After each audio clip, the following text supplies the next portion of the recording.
Good morning, all. Today we are going to be discussing briefly about the technique which is called Southern blotting. Southern blotting, something about the history you should know, is developed by a scientist called E.M. Southern. That's why the name Southern blotting. Okay. So the basics of Southern blotting. Southern blotting is a technique used to detect the presence of a DNA in your sample. You use agarose gel for the separation. You use a membrane called nitrocellulose, which is actually a nylon membrane. Nylon, will be having a slightly positive charge. So you will be able to blot your DNA onto the nitrocellulose. The probes here, probes means nothing but what do you mean by probe? Probe means detection. So you are going to use this probe to detect if a DNA is there in your sample. If you want to detect whether DNA is in your sample, what probe you have to use? You have to use DNA probe, and obviously the DNA probe has to be complementary. Hope you know about the complementarity, that is ATGC of DNA. So when it is complementary, it will form a hybrid.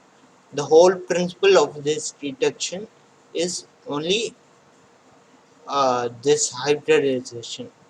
Only because of this principle alone, we are able to detect whether it is there or not. This, as I told you, you're going to be blotting your DNA from the gel onto this nitrocellulose. So you have a DNA here. Here you have a DNA which is run in agarose gel electrophoresis. You know about these electrophoresis. You just have electrodes attached to two ends of a gel, a positive electrode and a negative electrode. DNA being a negative molecule, it will obviously run towards a positive end. So you make a gel slab of this agarose gel. You make wells. You load your DNA into the uh, negative end of the gel. It moves towards a positive, and that's how you get separated DNA molecules onto the gel. So here you got the DNA, you got the DNA into a gel, then from this gel got it into a nitrocellulose membrane, and finally from this nitrocellulose membrane you just added your complementary probes. Complementary, that means these probes should be complementary in sequence to what you are trying to detect in the membrane. Suppose you want to detect a specific piece of DNA in your sample, you have to design a probe exactly complementary to that DNA sequence, so that this probe goes and binds to that DNA which you are trying to detect. And for this whole blotting procedure, that is DNA, DNA to gel, gel to membrane, this whole procedure is going to be done using a technique called capillary blotting.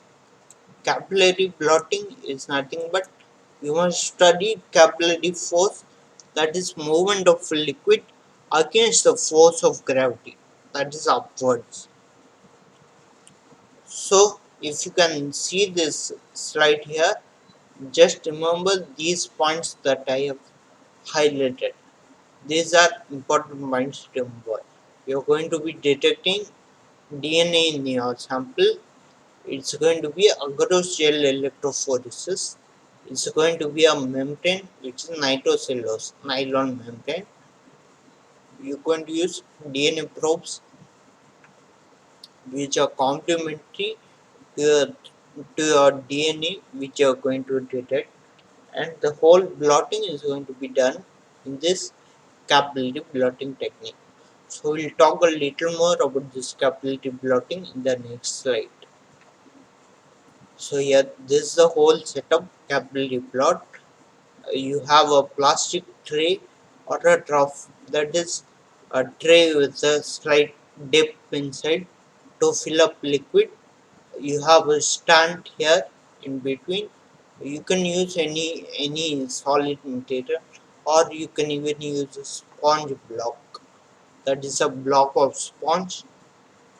And then you place a filter paper in such a way that both ends of the filter paper are dipping into this buffer. This is nothing but saline buffer. So what happens once you dip this tissue paper into your buffer, what will happen? It will get wet. Obviously when it gets wet, I told you capillary action, that is movement of liquid against the gravity. So upwards, imagine here your liquid is just moving upwards. That is the whole principle here. Here what do? You wet your tissue paper in such a way that this whole surface becomes wet. That is what we are trying to achieve. We dip this in the buffer so that this whole surface gets wet. This again is a optional step. This you can see probably this gray line. It's nothing but a saran wrap. That is your plastic wrap, just like your food coating, in such a way that everything is closed off except this between this layer. So you can imagine your liquid is only able to access this area, this area in the center. That is where your liquid can access. This area is going to be closed off. It's going to be covered with plastic. So obviously the liquid is not going to access this area. It's not going to cross over this area. So by doing this, what you will get is you will get liquid which can move only in this center area, not throughout the whole thing. So this again optional thing. You can do it or not, but important is remember this size of the gel and the membrane. They should be same for the blotting to occur. So here what I'll just briefly talk about this setup, and then you will be able to understand on your own. Yes. So you have set up this thing at the bottom. You lay a stack of filter papers here. Then you lay a gel, the gel which is containing your DNA on top. Then you layer membrane. I told you what membrane, nitrocellulose, nylon membrane. And then you lay again filter papers on top. Then you lay down some tissue or some paper tissue like ordinary whatever you have, that you can lay down. Then the next layer comes a glass plate, and on top of this glass plate what you lay down is a weight. So you leave this whole setup undisturbed for overnight or probably a few hours. And what will happen, like I told you, capillary action, liquid will start moving upward. You know that liquid is here. Why? Because from this buffer you've you've dipped your tissue paper here, the liquid is gone here. Now when you press, what will happen? Just imagine you're pressing onto a liquid which is kept. There's some liquid which has fallen down onto your desk. You keep on sponge and you press. What will happen? The liquid will move upwards and come into your sponge. So this is a basic principle here. What happens? This liquid starts moving up. It goes through the tissue paper. Then what it does? It goes through your gel. Your gel contains your DNA. Then from your DNA, which is in the gel, it goes through the gel carrying the DNA along with it, and the DNA comes into the membrane. So this whole setup uh, what we have made. The only purpose was getting it, getting a DNA from the gel onto the membrane, because we'll be able to do the probing and the hybridization only when it is in your membrane. You can't do it when it is in your gel. You set up this whole thing only because you wanted the DNA from the gel transferred into your membrane.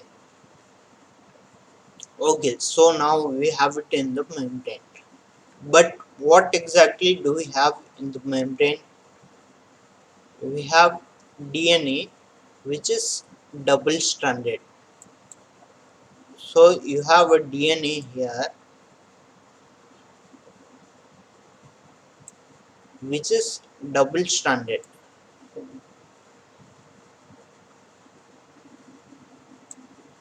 Yeah, this in nature, naturally your DNA will be existing as double strands, and when it is double strand, something else cannot come and bind here. It's already bound. But what we want for this procedure, we want single stranded DNA. For getting the single stranded DNA, what you're going to be using is a denaturing agent, most commonly NaOH. So when you use a NaOH, what you will get is you will get single stranded DNA. This is what you want. So when you have the single stranded DNA, you are able to add a probe. Suppose there's one sequence to this DNA which you want to detect. How will you know if this DNA is there in your sample or not? For that, what you can do is you design your probe which is complementary to this piece of DNA. Complementary means it is able to bind that. So here the probe is able to bind. So when the probe binds here, it means this DNA is there. So that was the purpose of this whole experiment. We just wanted to detect if this, what you see here as a gray piece of DNA molecule, we just wanted to detect if it is there or not. If it is there, what will happen? This probe, it will go and bind. If it is not there, what will happen? This probe, it is not able to bind. That's all. That was whole purpose of this experiment. So let us look into the procedure a little bit more. Briefly, I'll just explain the procedure real fast. So the procedure first step is you extract your DNA sample from whatever cell you have. You extract your DNA into your Eppendorf tube. You extract your DNA. You digest it with a restriction enzyme.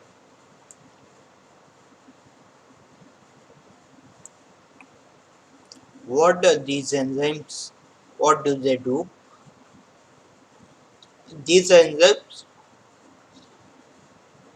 that can chop up your DNA into smaller fragments. So this DNA, imagine it is a long fragment. We chop it up using this enzyme to get smaller fragments, and then those fragments you run into your gel electrophoresis. This gel electrophoresis, we talked about it very briefly. So what it will do is, based on the charge of the molecule, it will separate them according to the size. So when you extract DNA and you cut it into fragments, you will have fragments of various sizes.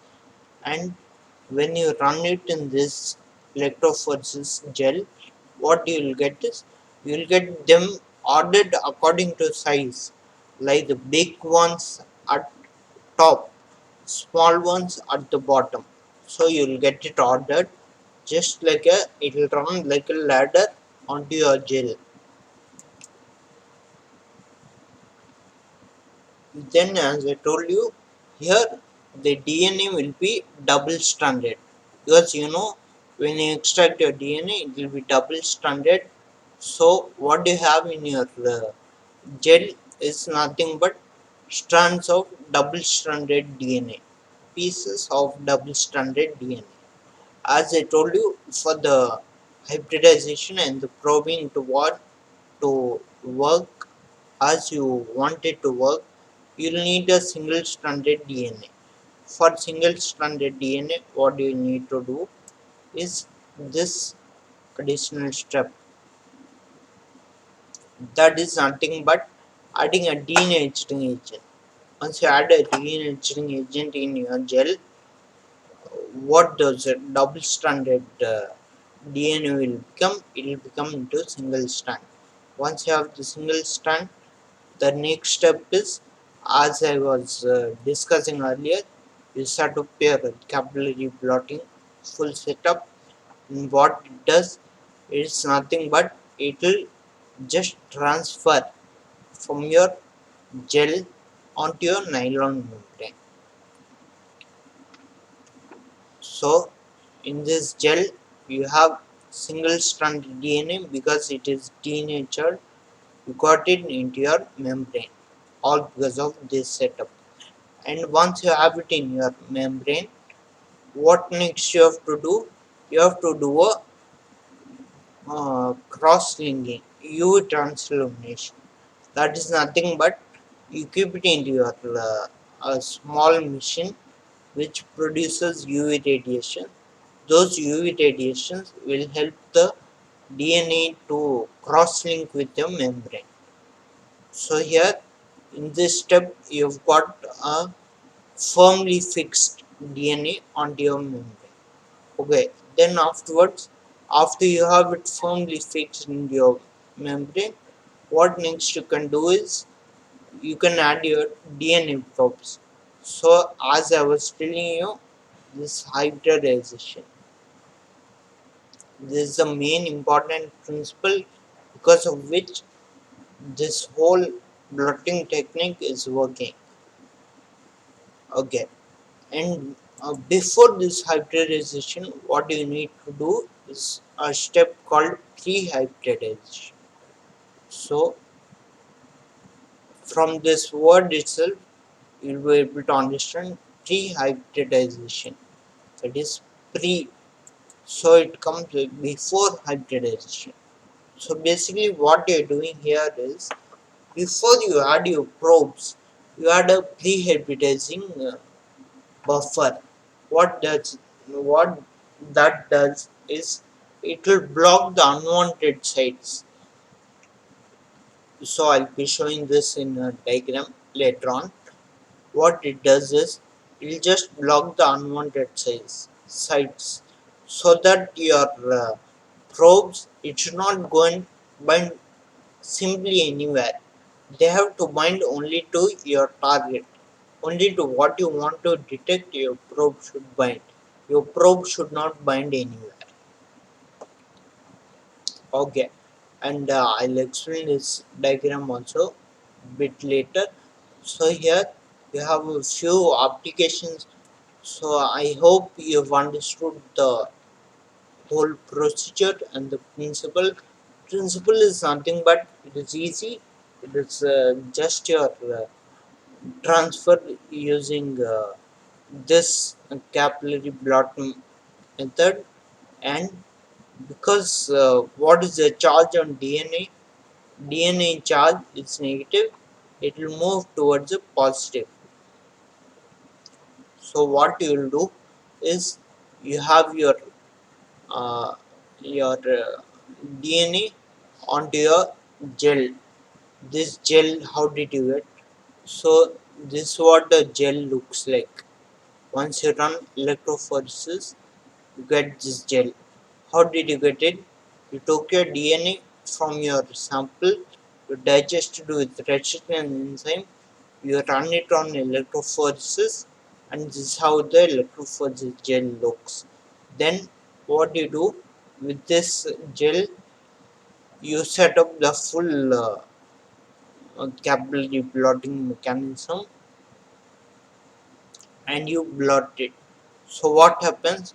Whatever is in this gel, the DNA which is in the gel is transferred as is onto the membrane. See this thing, same thing it comes onto the membrane.